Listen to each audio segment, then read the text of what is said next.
everybody, this is Sam with Python Basics, and we're going to look back at the Ntpath module. So let's get this imported. Alright, so let's bring this in. So help, and we're going to look at the common path function. So ntpath.commonpath. Alright.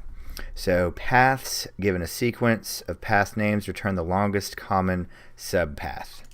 Alright, long and short of this is, if you give it a bunch of paths, what are you going to get? So here are, and you're going to have the same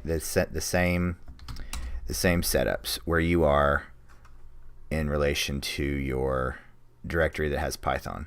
So I took and chopped it up. So named it file 1, file 2, file 3.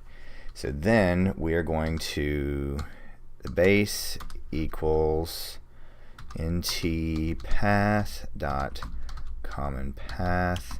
Then I'm going to give it a list of file 1, file 2, and file 3. Close this out, and then do a parentheses, and then print our base, and run this. And long and short of it, as you can see, the longest common is right here, and that is, and that is that. Real handy little tool. So if you have a bunch of stuff and you're trying to figure out where the base is, and then you can add to it after that, just a wonderful little snippet that somebody's already written for you. So as always, guys, thanks for watching. Don't forget to hit that subscribe button if you're new, and that notification bell and the like button. And please don't hesitate to leave any comments, questions, or my absolute favorite, any video requests below, and I'll get right to them. So as always, guys, thanks for watching.